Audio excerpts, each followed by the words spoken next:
Hi, everyone. Welcome to this episode of the Gig Podcast. We are continuing on in the Ethiopian Bible, and we're making our way through the book of Numbers right now. And today we'll be starting in chapter 19.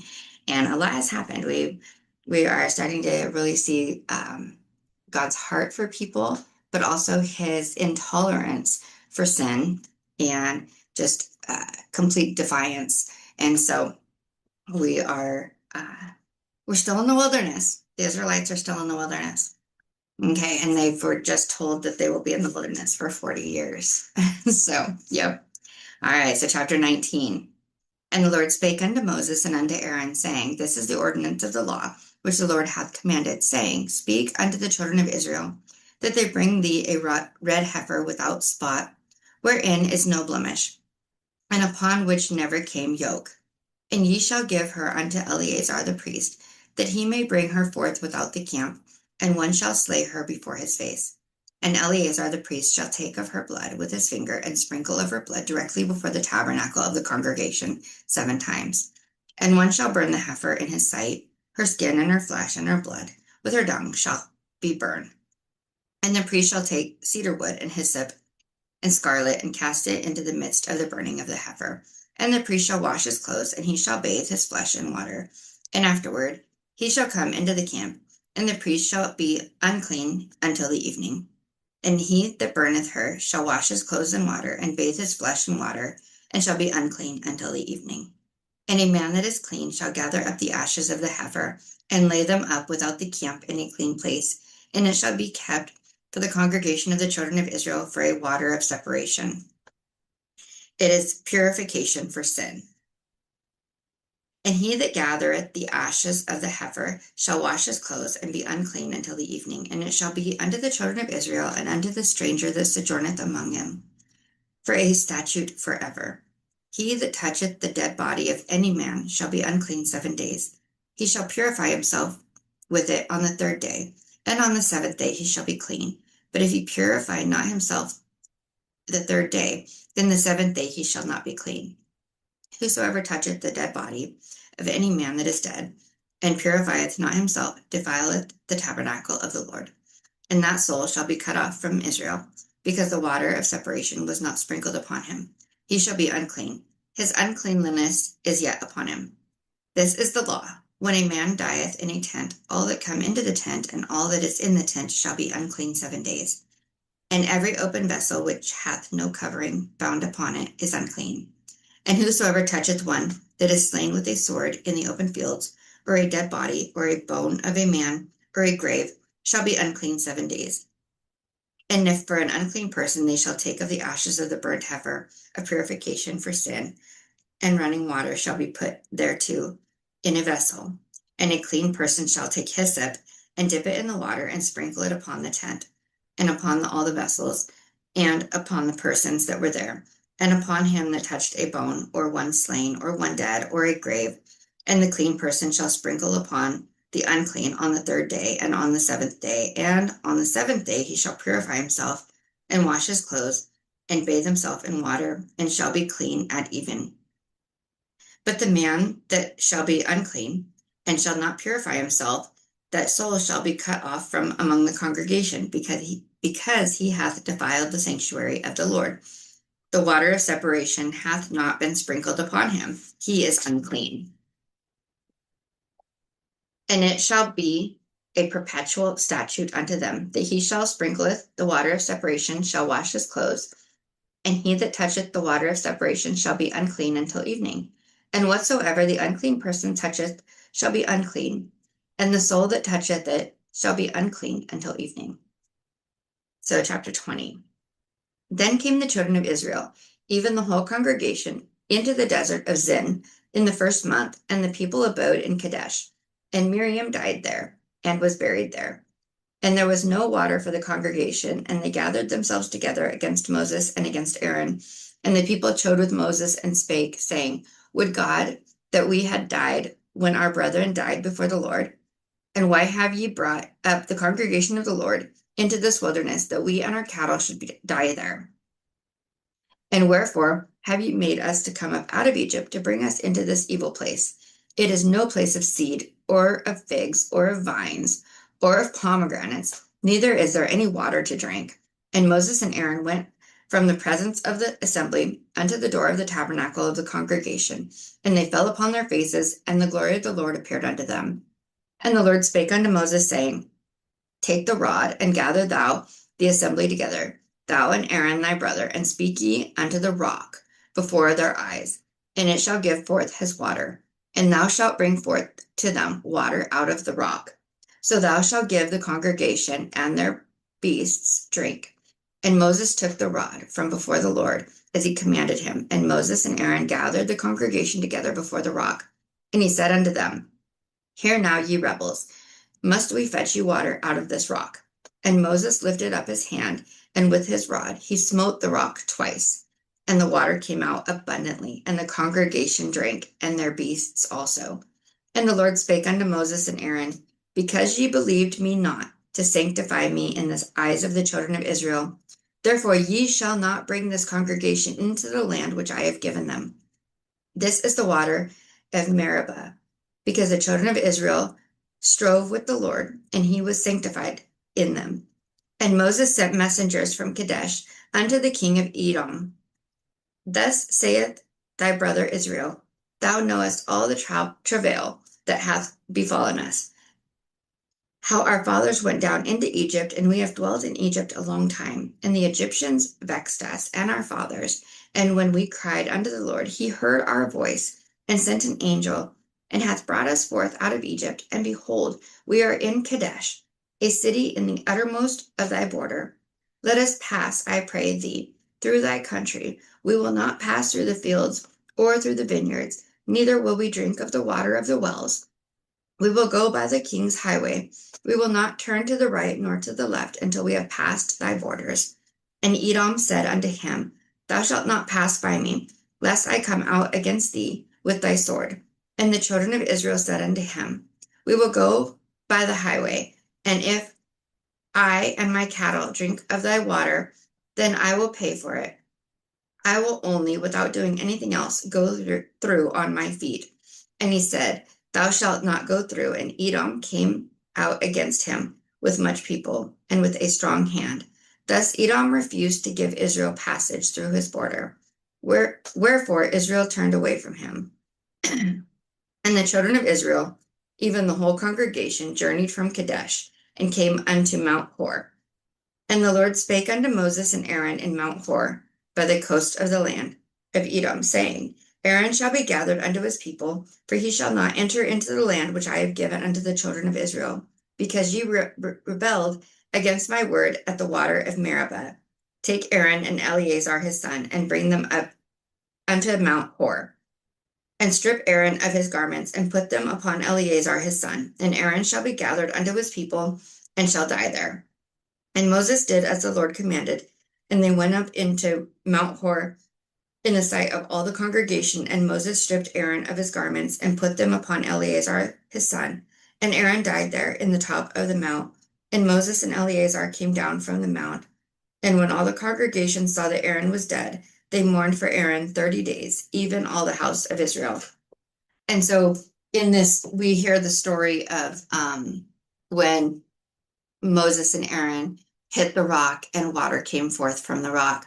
But Aaron did not believe the Lord, and basically was just killed for that. So he's like, okay, you don't want to believe me. I put you in charge, and you have been in charge. And if you doubted me, then obviously you're not the right person to be in charge. So, okay. So chapter 21. And when King Arad, the Canaanite, which dwelt in the south, heard tell that Israel came by the way of the spies, then he fought against Israel and took some of them prisoners. And Israel vowed a vow unto the Lord and said, If thou wilt indeed deliver this people into mine hand, then I will utterly destroy their cities. And the Lord hearkened to the voice of Israel, and delivered up the Canaanites, and they utterly destroyed them and their cities. And he called the name of that place Hormah. And they journeyed from Mount Hor by the way of the Red Sea to compass the land of Edom. And the soul of the people was much discouraged because of the way. And the people spake against God and against Moses, Wherefore have ye brought us up out of Egypt to die in the wilderness? So here they go again. They're complaining again. You brought us out of Egypt to die out here. Instead of just like having faith, this is like a huge test of faith. However, they're failing miserably. Okay. So you brought us out of Egypt to die in the wilderness, for there is no bread, neither is there any water, and our soul loatheth this light bread. And the Lord sent fiery serpents among the people, and they bit the people, and much people of Israel died. And I'm not laughing because they died. I'm laughing because they're like complaining, and God's like, I'm done. But just seeing God, just the realness of God and how he's just like losing his patience. I mean, that should give us hope because we lose our patience all the time. God lost his patience too. So just let's keep going. Okay. Therefore the people came to Moses and said, we have sinned, for we have spoken against the Lord, and against thee pray unto the Lord that he take away the serpents from us. And Moses prayed for the people. And the Lord said unto Moses, make thee a fiery serpent, and set it upon a pole, and it shall come to pass that every one that is bitten, when he look upon it, it shall live. And Moses made a serpent of brass, and put it upon a pole, and it came to pass that if a serpent had bitten any man, when he beheld the serpent of brass, he lived. And the children of Israel set forward and pitched in Oboth. So this is where we get our medical symbol. So it's a pole with a serpent on it. And so in this scenario, the people that were bit by a serpent, if they withheld, or if they beheld the serpent of brass, they lived. And so it's basically saying that, well, that's where we ended up getting that symbol. So, because I've always wondered that, and I learned that before when I read this, but yeah, pretty cool. And we still to this day use that symbol for the medical field. And they journeyed from a boat and pitched at Leabarim in the wilderness, which is before Moab, toward the sunrising. From thence they removed the pitch in the valley of Zared. From thence they removed and pitched on the other side of Arnon, which is in the wilderness, that come out of the coast of the Amorites. For Arnon is the border of Moab, between Moab and the Amorites.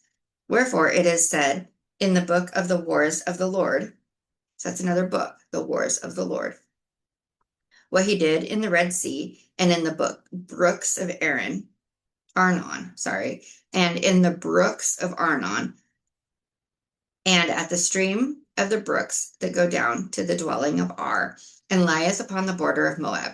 And from thence they went to Beer, that is well, whereof the Lord spake unto Moses, gather the people together, and I will give them water.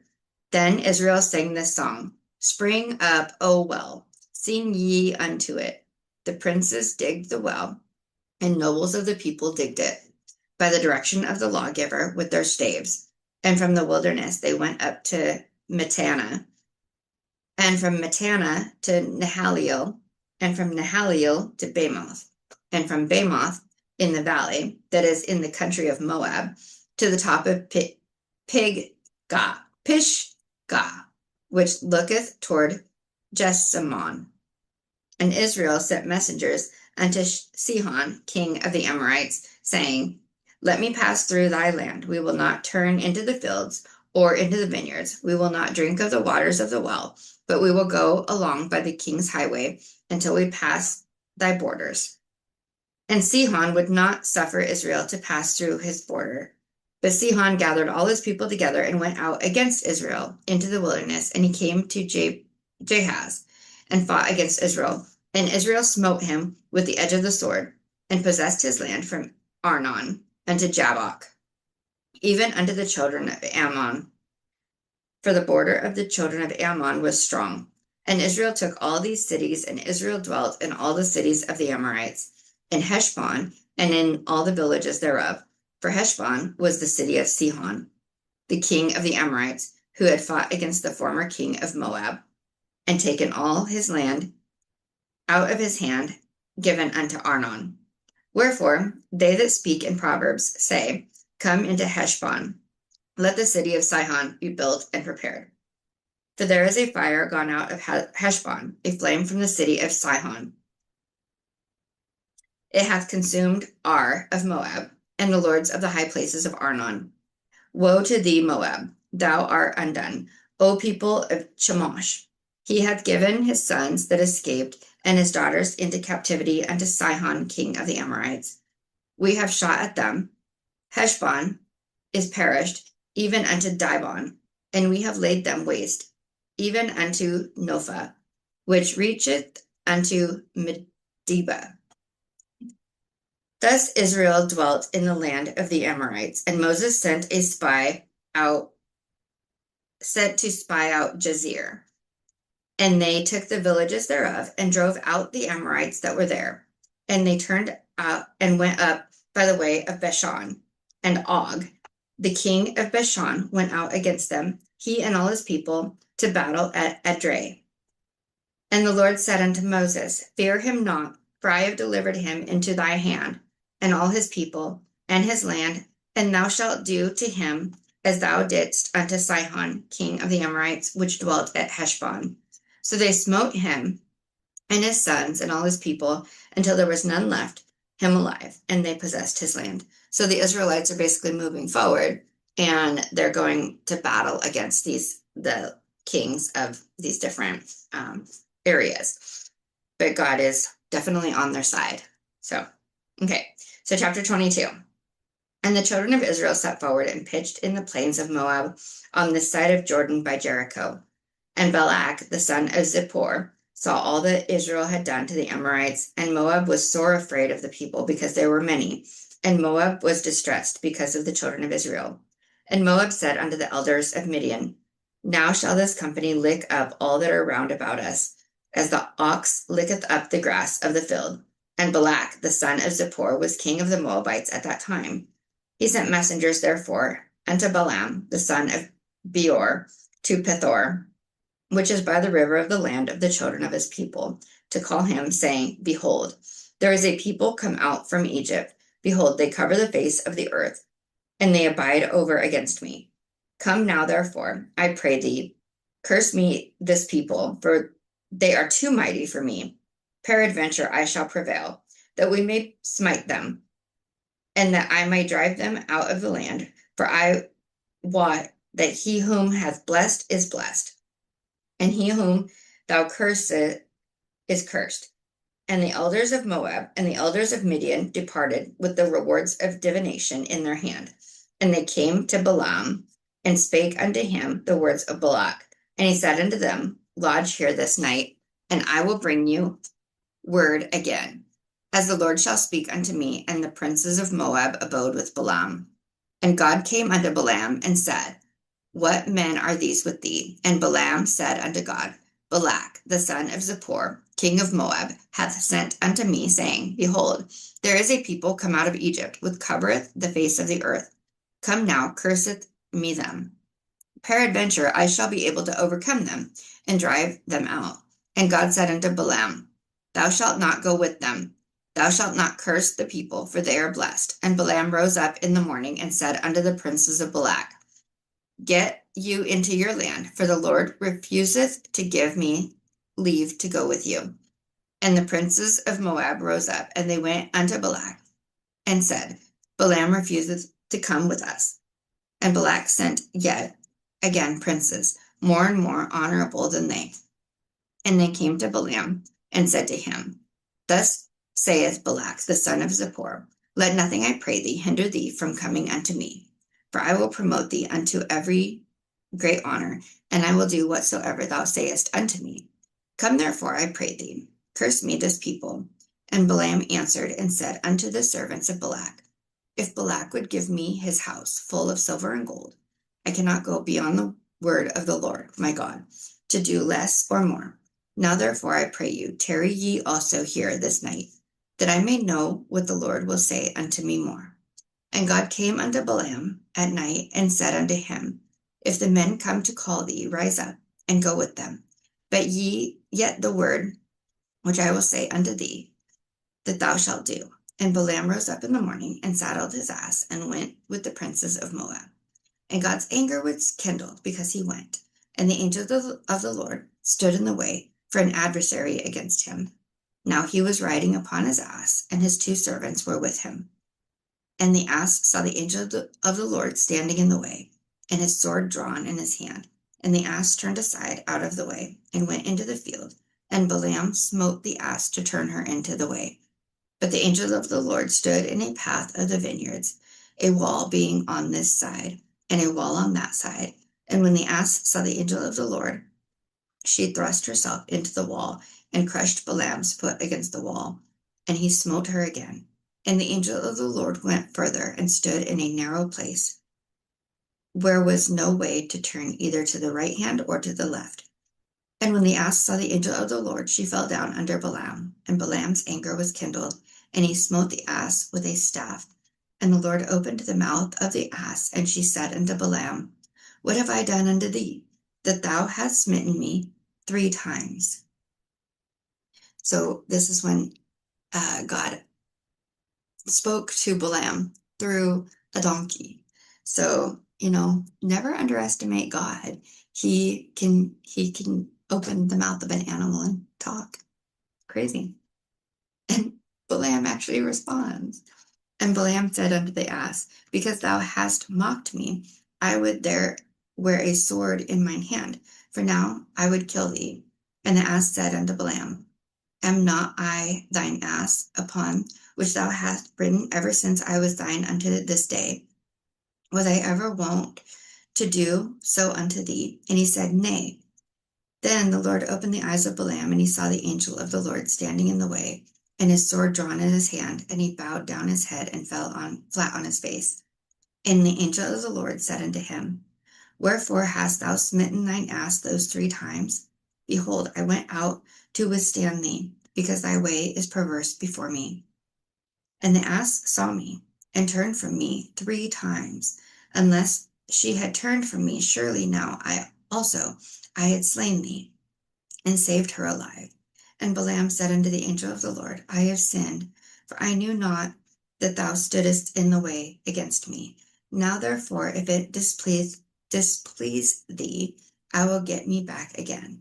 And the angel of the Lord said unto Balaam, Go with the men, but only with the word that I shall speak unto thee, that thou shalt speak. So Balaam went with the princes of Balak. And when Balak heard that Balaam was come, he went out to meet unto the city of Moab, which is in the border of Ammon, which is in the utmost coast. And Balak said unto Balaam, Did I not earnestly send unto thee to call thee? Wherefore earnest thou not unto me? Am I not able indeed to promote thee to honor? And Balaam said unto Balak, Lo, I am come unto thee. Have I now any power at all to say anything?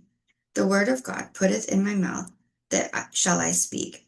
And Balaam went with Balak, and they came unto Kirjath Huzzah. And Balak offered oxen and sheep, and sent to Balaam, and to the princes that were with him. And it came to pass on the morrow that Balak took Balaam, and brought him up into the high places of Baal, and that thence he might see his utmost part of the people. So something that's really important here is the ass was used to prevent Balaam from getting hurt. And when we come up under something that maybe delays us, or things aren't going the way we planned, maybe take a pause and realize that it could be for our protection. So it's definitely a better way to look at things. All right, chapter 23. And Balaam said unto Balak, Build me here 7 altars, and prepare me here 7 oxen and 7 rams. And Balak did as Balaam had spoken. And Balak and Balaam offered on every altar a bullock and a ram. And Balaam said unto Balak, Stand by thy burnt offering, and I will go, peradventure the Lord will come to me. And whatsoever he showeth me, I will tell thee. And he went up to a high place, and God met Balaam, and he said unto him, I have prepared 7 altars, and I have offered unto every altar a bullock and a ram. And the Lord put a word in Balaam's mouth, and said, Return unto Balak, and thus thou shalt speak. And he redeemed unto him. And lo, he stood by his burnt sacrifice, he and all the princes of Moab.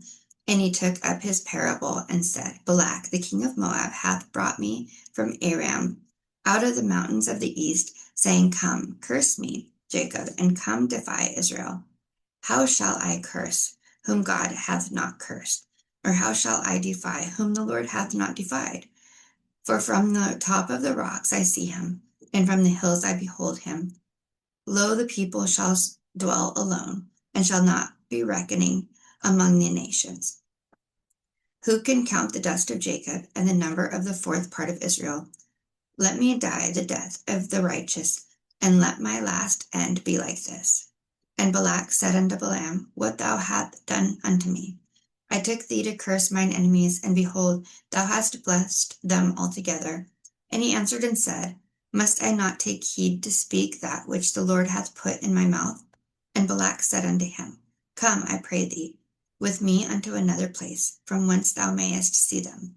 Thou shalt see but the utmost part of them, and shalt thou not see them all? And curse me them from thence. And he brought him unto the field of Zophim in the top of Pisgah, and built 7 altars, and offered a bullock and a ram on every altar. And he said unto Balak, Stand here by thy burnt offering, while I meet the Lord yonder. And the Lord met Balaam, and put a word in his mouth, and said, Go again unto Balak, and say thus. And when he came unto him, behold, he stood by his burnt offering, and the princes of Moab with him. And Balak said unto him, What hath the Lord spoken? And he took up his parable, and said, Rise up, Balak, and hear. Hearken unto me, thou son of Zippor. God is not a man that he should lie, neither the son of man that he should repent. Hath he said, and shall he not do it? Or hath he spoken, and shall he not make it good? Behold, I have received commandment to bless, and he hath blessed, and I cannot reverse it. He hath not beheld iniquity in Jacob, neither hath he seen perseverance in Israel. The Lord his God is with him, and the shout of a king is among them. God brought them up out of Egypt. He hath, as it were, the strength of a unicorn. Surely there is no enchantment against Jacob, neither is there any divination against Israel. According to this time it shall be said of Jacob and of Israel, What hath God wrought? Behold, the people shall rise up, a great lion, and lift up himself as a young lion. He shall not lie down until he eat of the prey, and drink the blood of the slain. And Balak said unto Balaam, Neither curse them at all, nor bless them at all. But Balaam answered and said unto Balak, Told not to thee, I say, all that the Lord speaketh that I must do. And Balak said unto Balaam, Come, I pray thee, I will bring thee unto another place. Peradventure it will please God that thou mayest curse me them from thee thence. And Balak brought Balaam unto the top of Peor, that looketh towards Jeshimon. And Balaam said unto Balak, Build me here 7 altars, and prepare me here 7 bullocks and 7 rams. And Balak did as Balaam had said, and offered a bullock and a ram on every altar. All right, guys.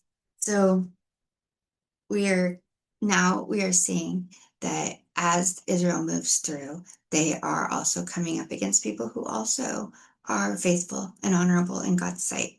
So a little game changer. They aren't just making their way through and conquering everything.